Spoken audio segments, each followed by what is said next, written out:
Hello, welcome to the very first module for critical thinking, where I will address what is critical thinking and why the heck do we do it. So let's begin with the basics. What is critical thinking? Now you could take like 100 critical thinking courses and you would never get the same answer twice. But generally speaking, critical thinking is thinking about thinking. This is technically called metacognition. We don't really need to worry about that. It's just going to be confusing.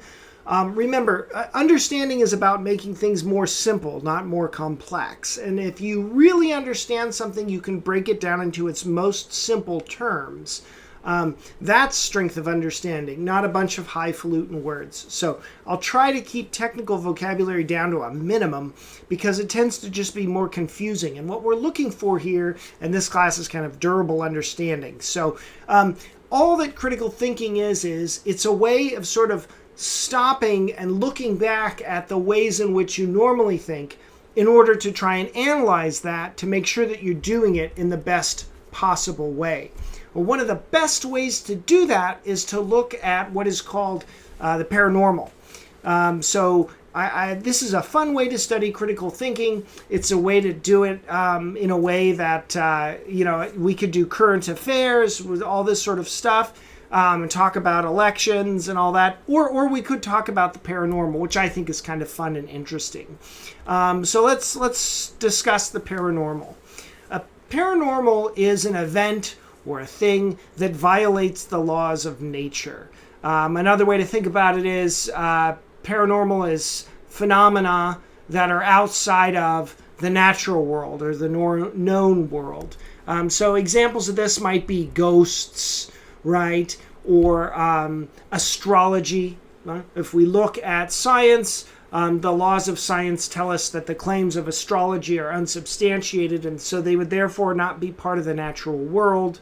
People who claim that they're psychic would be examples of the paranormal.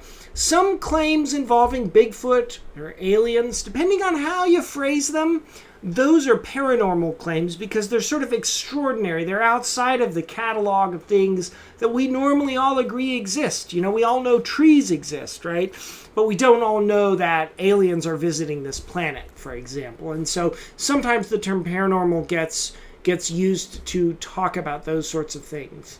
Now, why in the heck would we do this? Why would we look at the paranormal? Well, because if we know that our thinking works in the most extreme cases, it will work in normal cases too.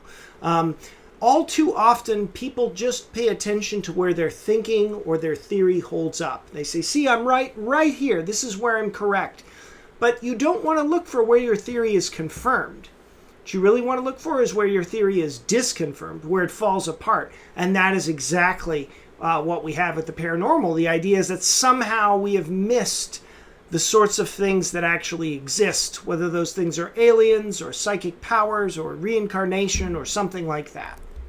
Now, one of the classic examples here from the history of either paranormal claims or what's called cryptozoology is Bigfoot. Now, some of you may be familiar with Bigfoot from what you can see on the screen here, something called the Patterson-Gimlin film. Now, we don't need to worry about dates for this or anything like that. You can Google it. It's really endlessly fascinating. But you can see this is a stabilized version of a film taken in the 60s. And you can see that there's a figure walking through the trees. This is in Northern California.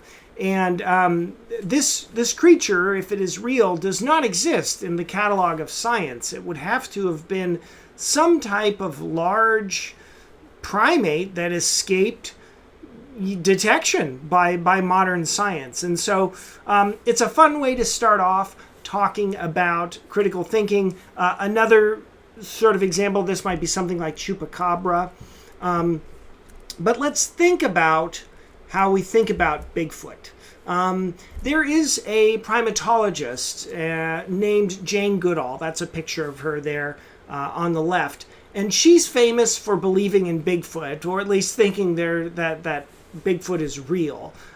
This is a big deal because she's a big-time scientist and she's super duper uber famous. And so her claim to believe in Bigfoot really was well received by members of the Bigfoot community, people who believed in Bigfoot. And they said, well, look, if Jane Goodall believes in Bigfoot, then I'm going to, because she studies primates for a living. She studies gorillas and orangutans and stuff like that. So she studies that stuff and she believes in Bigfoot. That's good enough for me. Because she says it, I will believe that it's true. Now, that's not quite the right way to go about believing things. There are several reasons for that, but as a critical thinker, we want to ask, what reasons are there for our thought that Bigfoot is real, right? What evidence exists for the claim that Bigfoot exists? Sometimes people say, well, I believe in it, and it's sort of a badge of honor that they say, well, I believe in Bigfoot, and it's just part of my identity. But as critical thinkers, we always want to ask what reasons we have for thinking that something is true. Now, a little bit before, I talked about how people, when they heard that Jane Goodall believed in Bigfoot, that was enough. And they said, okay, I believe in Bigfoot because Jane Goodall believes in Bigfoot. But that's actually an error in thinking. It's not quite proper to do that. And here's why. It's something called a fallacy, and we'll cover fallacies later on in logic, so you don't need to know this stuff too much, but you get the flavor of what's going on. A fallacy is an error in reasoning.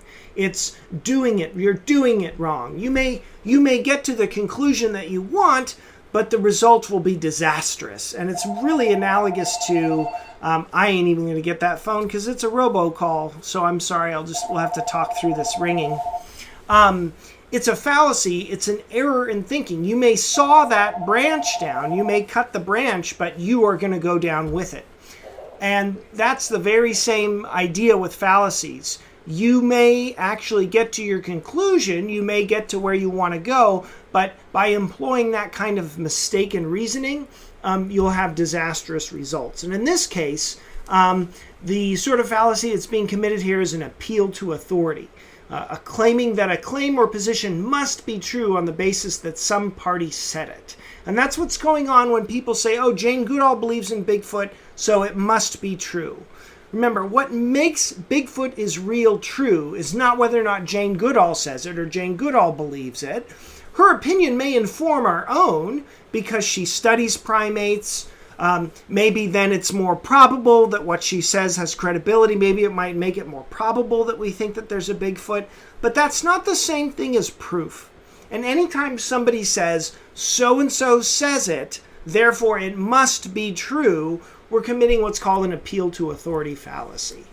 Okay, so one way that you might think about Bigfoot is you could actually divide up the evidence that's available for Bigfoots. Now, this is from another Bigfoot presentation that I've done, but you could break it into eyewitness accounts. So these are called anecdotes. Philosophers call them anecdotes. It's just a way to classify the kind of evidence for it. So an anecdote is a person's report or a person's story of maybe seeing Bigfoot. Then there's another category of evidence called footprints. Someone might call this trace evidence. So the idea is it's not the physical Bigfoot, but it's trace remnants of what was left when Bigfoot was there. Other people make recordings of Bigfoot, so they might record sounds of Bigfoot, or they might record, as they did in the Patterson-Gimlin film, a video image of a Bigfoot. And then lastly, you might look at what are called somatic samples, or samples from the body of purported to be from the body of a Bigfoot. So evidence of, hairs, right? So somebody might send off some hairs to a laboratory and say, hey, could you sequence this hair? Could you look for DNA in this hair in order to find DNA? So we'll just look at a couple of things here with regard to Bigfoot. We've already talked about the Patterson-Gimlin film up here in the left. One thing that we want to focus on are these casts right here. This cast of a foot is said to have been taken from this path taken by the creature.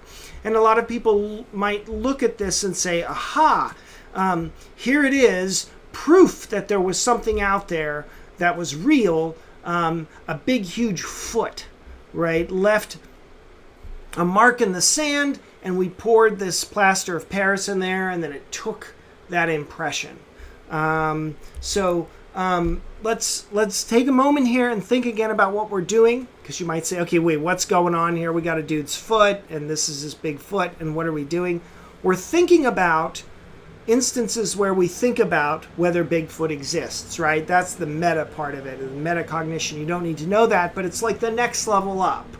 The reason why we do this is because very often when we don't reflect on how we do things, we don't improve. There are a series of prints called the Bosberg prints. And these were very, very famous because they were looked at by an anthropologist. And again, you don't need to know these names or these dates, right? I'm just trying to give you an example of critical thinking.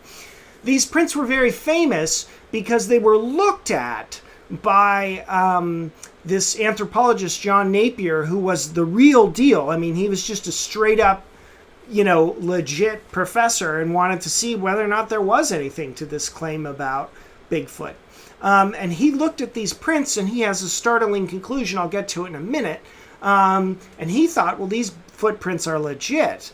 And then there's another scientist, Jeffrey Meldrum, and he has a collection of hundreds of casts of footprints of this animal. And he thinks that these footprints all sort of share traits that indicate they're coming from a singular species. What we're going to look at, after we just take a quick peek at the Bosberg prints, is something called the gold standard problem. And this is a logical investigation into the claim that Bigfoot is leaving prints on the ground. So it's a way of looking at the concepts involved that show you how difficult it is to try and come to some of these conclusions. So the Bosberg prints, here we go.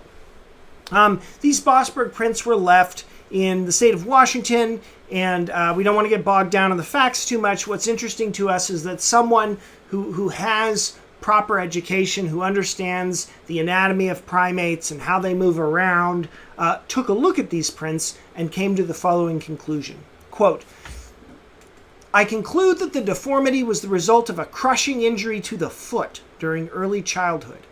It is very difficult to conceive of a hoaxer so subtle, so knowledgeable, and so sick, who would deliberately fake a footprint of this nature. Suppose it is possible, but it is so unlikely that I'm prepared to discount it." All right, what's he talking about here?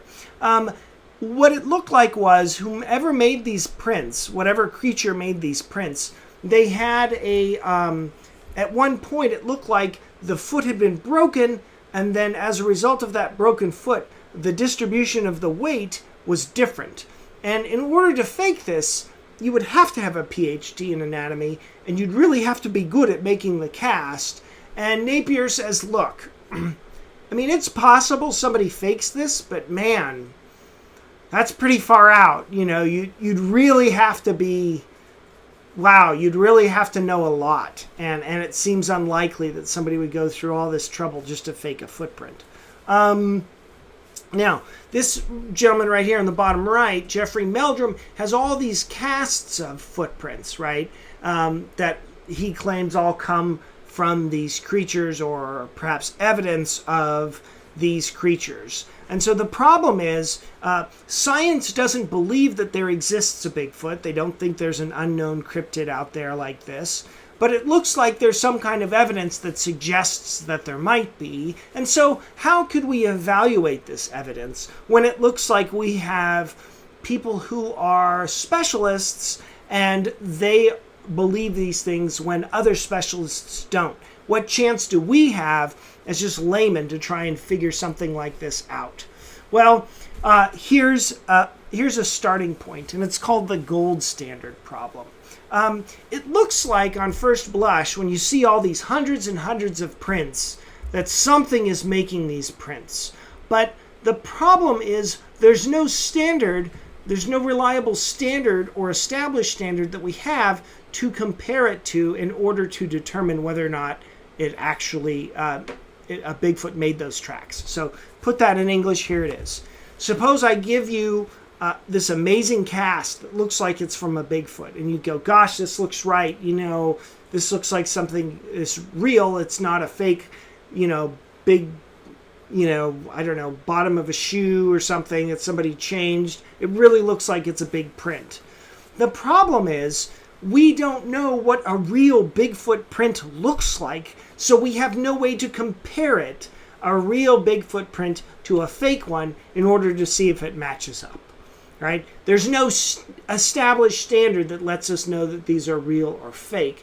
And so we can't come to the conclusion that there is a legitimate Bigfoot print because we don't have any real Bigfoots to look at to substantiate the claim. So there's no standard to establish that these things are real, so we can't establish that they're real.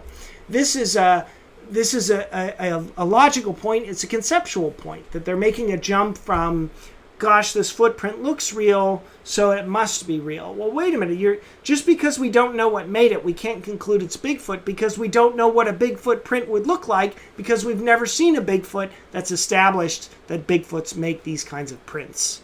I hope that makes sense. Again, when you're thinking about a claim, one way that you might go about doing it is to ask yourself, how could I get this wrong? How could I be wrong? You have to assume that you're going to get something wrong and then try to find your error. That's a good way to do it. Critical thinking is not a subject matter. So this won't be a course where I give you a series of facts and then you remember those facts and pick them out on multiple choice questions. Instead, critical thinking is a method. It's a series of techniques in which some ways of thinking are better than others for various reasons. So this won't be a course where you learn a bunch of facts about history or even about Bigfoot or ghosts. Instead, we'll use these examples to give you some tips and tricks that you can then apply to a wide variety of other examples. And I just want to hammer this point home too. I know I've mentioned it in the syllabus, but it is super important. You're not judged on your beliefs in this course, right? I really don't care what you think, but I care that you think. This is an important distinction. You can believe in Chupacabra, you can believe in Bigfoot, in ghosts, right? I wasn't there when you were 6 years old and something was knocking on the door and you opened up the door and it was this scary thing, right? Statistically, you do believe in something along those lines at some point, whether it's something, right? Or maybe you don't. It's irrelevant. The point is not to focus on your conclusions, but on your methods for getting there. If you're sufficiently attuned to the relationship between your conclusions and your reasons for your conclusions, then you're good. I couldn't ask for anything more. The point of this course is not to have you adopt a very specific set of beliefs. Instead, it's to learn techniques and tricks to apply to your beliefs. And whatever comes out of that is fine. It's what you want. Okay, that's what I want for you. All right, critical thinking. Here are some examples. These are some scenarios, and they'll help to illustrate a couple of things that are important in critical thinking. This first one, this is scenario 1. I'm going to splice in here a little video that was released to the public from the government. So I will read this first, and then I'll put in the clip, and you can see it. The clip is from American fighter pilots who actually see something, and they're not able to figure out what it is, and it doesn't appear to be behaving according to the best, the most extreme capacities of planes. So in other words, this device or object that they happen to locate doesn't seem to conform to conventional aircraft. So let's read the scenario. I'll show the clip. Scenario number 1. Lieutenant Clean sees an unknown target on his F-15 auto track. Lieutenant Clean cannot make out what it is. "It's from another world. I knew aliens were visiting this planet," he announces over the radio back to the aircraft carrier. Evaluate Clean's claim. All right, so I'm going to show you the video, and then we're going to do a little analysis. Here is the video. Okay, so what we're going to do is show you Occam's razor. I want to demonstrate this principle to you that I mentioned earlier. The idea is the simplest explanation is the best explanation. So in this case, Clean is making an error in his reasoning. Now, it could be true that Clean has seen an alien aircraft. That could actually be happening. But Clean himself does not know what the object that he's seeing is. Because he doesn't know what the object is, he should not then go on to make a positive claim about what he's seeing. You've already said you don't know what it is, full stop, right? But suppose he has to make a claim. Suppose we hold his feet to the fire and we see Lieutenant Clean, you gotta come up with something. You gotta tell us what you saw here. Make a claim. How could he do this responsibly? Well, he would employ Occam's razor. And Occam's razor says, which option between these competing hypotheses, between these competing claims, is the most simple one? Pick the most simple one because that's the one that's most likely to be correct. So, Occam's razor asks, which option is more simple? This was a flying saucer, right? Or it was a drone, right? We may not know about this drone. It's super high-tech secret thing. Which of these options would be more simple? The idea is it would be the drone, of course, because we know that drones exist. We don't know that flying saucers from outer space exist. So it could be that what Clean is seeing is a software glitch. It could be a camera malfunction, or it could be a top secret drone. But each one of those things would be more conservative than saying it was from another planet.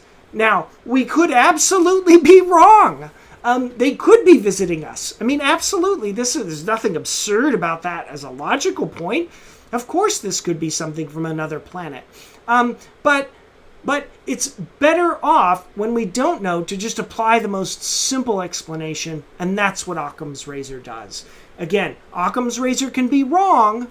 It can lead us to false conclusions, but generally speaking, it's better to pick things that we already know exist when instead of jumping on some extraordinary claim. Okay, scenario number 2. Clean plays the lottery using his widow's birth date. Clean wins and then shouts, "What a miracle! The odds of these particular numbers winning are so small. Thus, it must be that my wife made this happen from the great beyond." Okay, and I'm sorry if that voice is annoying. Evaluate Clean's claim. So this actually happened. Nobody would believe it, but years ago, my uncle played the lottery, and his partner, and he said to his partner, "Okay, give me your birth date." He gave him his birth date, but he lied about the year, and so he played the wrong year, and so he missed a bigger jackpot in the lottery. But nobody would ever believe that, so we'll do this, right? Suppose that somebody plays the numbers from someone's birth date, maybe of their grandmother, and one day they actually win the lottery, and it looks like, oh my gosh, this must have been, right? But that would be, this must have been the result of somebody from the great beyond picking the balls out of the hopper for me, or something like that, right? Again, this is just hypothetical. It's just a made-up example. But the conclusion here would be incorrect because you're asking the wrong question. Somebody would be asking the wrong question.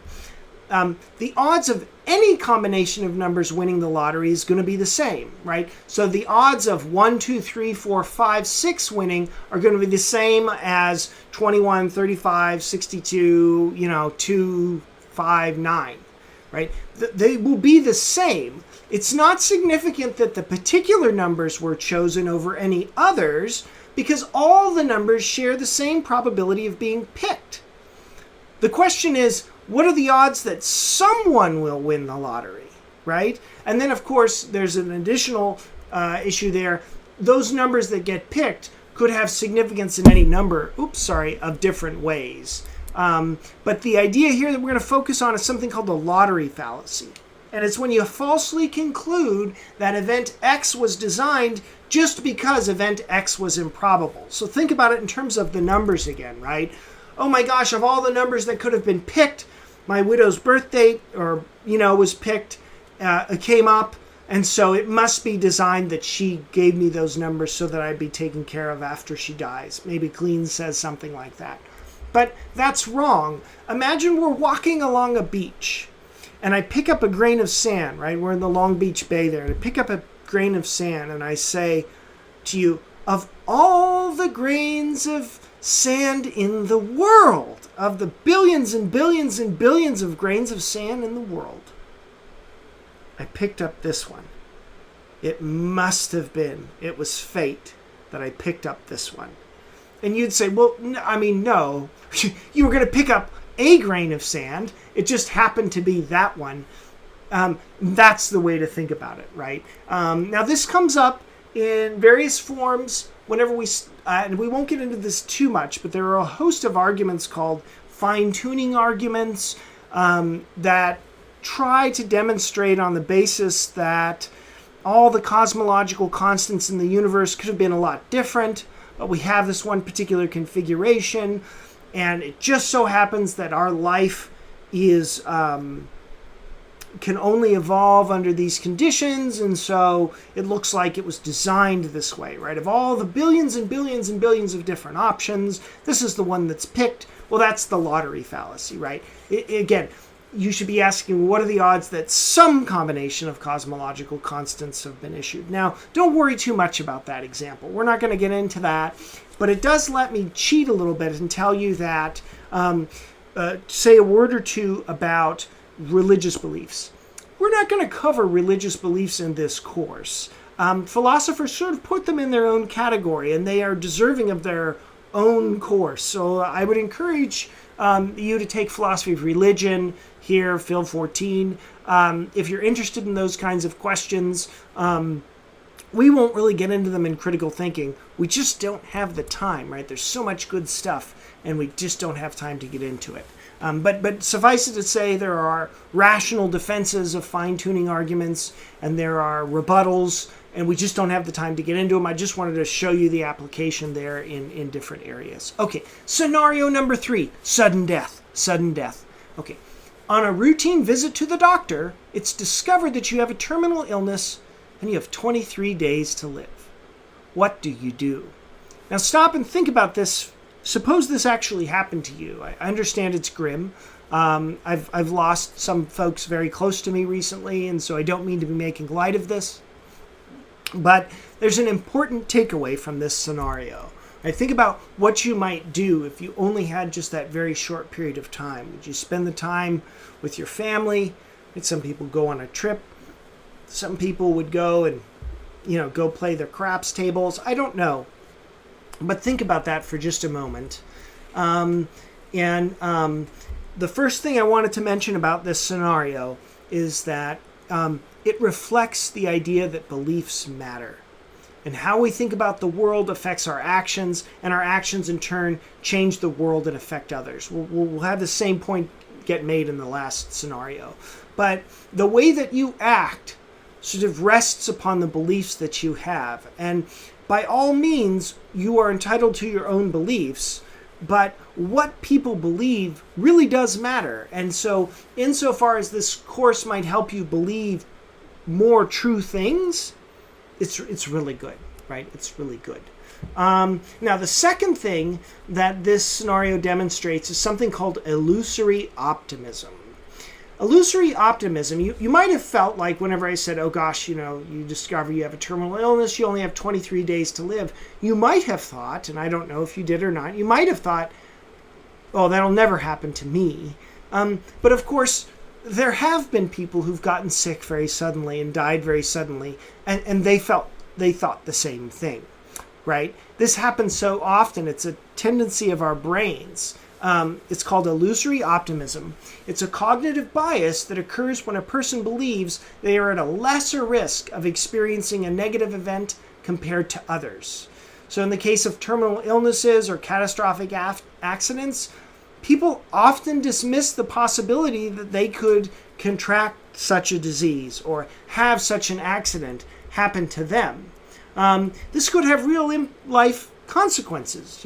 Suppose, consider insurance, right? You might say to yourself, well, I don't need to buy private disability insurance because, nothing like that's going to happen to me. And then all of a sudden something does happen to you and you're disabled, and you're not able to earn enough money to put food on the table. And this is a real problem. Now, I'm not saying rush out and go get insurance. That's not what I'm saying at all.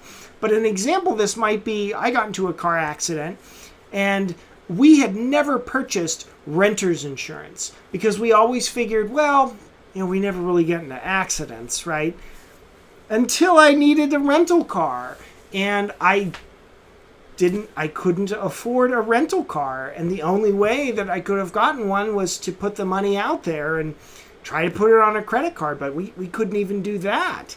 And so it was this case where I dismissed the idea that I would need that because I figured I would never get into an accident. Fortunately, for those of you worried at home, I know Professor Lawrence loaned me his car one of his cars so that I could use it to get to school and drive and so forth. But the idea is that, again, tendencies of our brain, of our mind, affect the way that we act. And when we're made aware of these tendencies, we can make a more full and complete decision, right? Another way that the illusory optimism sometimes rears its ugly head is when you have a list of things to do. This happens to me every single day. I kind of have a list of things that I'm going to get done, and I always think, oh yeah, I'll crank out, all 6 of these, and then like 2 of them get done. Even though I'm working on them regularly, I just never seem to get through it. Again, my brain is just driven to this. Now, there are lots of reasons why people think that this occurs. There's data that it occurs. It probably had something to do with evolutionary psychology and the idea that people who thought this way, who were somehow optimistic, were more successful and had offspring that were successful and optimistic. But we won't get into that too much. It's just important enough for us to note the fact. Okay, scenario number 4. This is our next big scenario. Hold on, let me get a second. I got to get a sip of iced tea because it's like 100 degrees. Wherever you are right now, I hope it's cool. Or warm if it's sunny or if it's cold. Okay, scenario number 4. Okay, here we go. Scenario number 4. You have figured out that extraterrestrial life forms have been abducting you your entire life. This is real, okay, in the scenario. You understand how it sounds to other people, but nonetheless, it's true, and you're convinced that it's true. These aliens are very advanced, and they leave no physical trace evidence at all. How many people need to back up your story before the world believes it? Would 5 people be enough? Maybe your family. They say, yeah, we've seen the craft come down. We've seen it abduct him. Would 100 people be enough? Maybe you were at a small gathering and all of a sudden this happened to you and you were taken up into a craft and whisked away.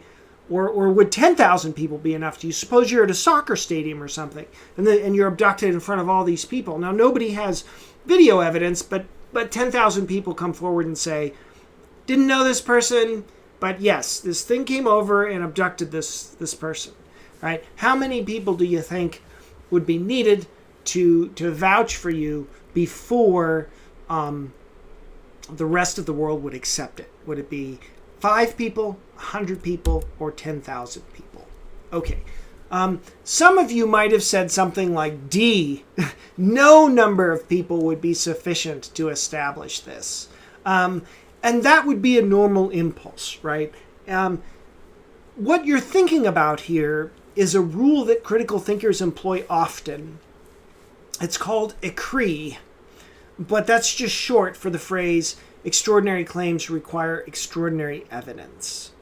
And the idea is that your beliefs need to be balanced according to the evidence available for them, right? And so if the evidence is really, really good, then it'll balance out a really, really good extraordinary claim. But if the claim is really extreme and the evidence isn't strong enough to back it up, then it'll be out of tilt, right? And so the claim must match the evidence. Somebody has a crazy claim, they better have crazy good evidence for the claim. That's what Acree is. So the idea is, suppose I told you I had Teddy Roosevelt in my freezer, right? And I said, I've got Teddy Roosevelt, the corpse of Teddy Roosevelt, United States president, in my freezer. Would you believe it? Well, you'd probably say no, not on my word, just me saying that. But you might believe it if you came over and saw it, or you came over and saw it and had the DNA sequenced, something like that.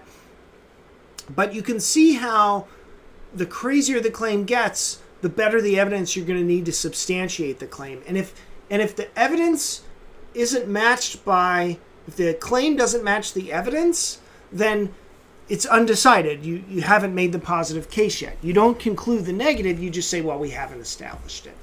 All right. Part 6. Why are we studying critical thinking? Why are we doing this? Apart from finishing this to get a grade, to move on, to do all the stuff you want to do, why would you do critical thinking? Why would you study this stuff? Well, the first reason is you're always thinking. You're doing this all the time. Constantly you are thinking. On some level, you're thinking. You're thinking about driving. You're thinking about going somewhere. You are always thinking. And so you should probably do it right. Just a little bit of effort put into an activity that you do so frequently would mean that you're doing that activity better. And because you do it so frequently, it's a big improvement. So that's one reason why. You're always thinking. Number 2, why do you want to study this? Well, because you want to maximize your true beliefs and minimize the false ones. I want to believe as many true things as I can. That's my goal. I want to have as best a picture of reality as I can possibly have. And so if I adopt these strategies for critical thinking, that's the best way to do that. Notice that we're trying to make the most conservative approach so that we can try and preserve the truth value of our beliefs. And that's the goal here. We want to believe as many true things as we can. Next up, another reason why you would study this stuff. Better thinking, better decisions, better life. Right? I will show you a wide variety of areas where critical thinking is important. And you'll see that this allows you to make better decisions. Whether it's because you notice a political candidate engages in a fallacy, or you notice that an advertiser is tricking you into buying more things. There are a whole host of areas where these strategies are applicable. And when you make better decisions, the quality of your life is better. And so that's the goal, right? One of the things is studying critical thinking will give you a better life in some meaningful way. All right. Why are we studying the paranormal stuff? Why are we doing that for critical thinking? Well, that's because paranormal claims, extraordinary claims, and false beliefs are super duper uber common. Lots of people believe in this stuff. And so it's important that we all, rigorously look at them. Again, your decisions are your own. You may have experiences that go outside the scope of the class. That's perfectly fine. Remember, I'm not here to dictate which way you come down on chupacabra or something like that, but I want you to have a good set of reasons for thinking the way that you do. And if you do that, I couldn't ask for anything more. Nobody else could. All right. These are just some statistics from a Gallup poll that Americans do express belief in some sort of paranormal belief, whatever that is. Look, so what does that mean? Well, look, if 3 out of 4 people believe in ghosts or something like that, maybe they're onto something. Maybe mainstream science needs to take a peek at this. Once we understand the burden of proof for these kinds of claims, if they're extraordinary, then we would understand what would count as evidence for it. So if I understand that being psychic is an extraordinary claim, then I would also understand that just, Juan's claim that he's psychic and he does a card trick wouldn't be evidence for it, right? And then lastly, this sounds silly, but it's that these sorts of claims are a ton of fun. They are really super interesting. I just find these claims endlessly fascinating. I still study them and look at them. I just think they're really fun and interesting. They're just inherently cool, and hopefully you find them interesting as well. All right. Additionally, if this stuff is true, then, physics is wrong, and astronomy is wrong. Chemistry and biology could also be wrong. If somebody can read a book without opening it, then the capacities that people have been drastically underestimated. And we could then use these paranormal abilities to help enhance decisions that we make, right? If somebody could really see the future, then that would help us make decisions about that would avoid maybe disasters and stuff like that. You could use psychic abilities to help locate missing people.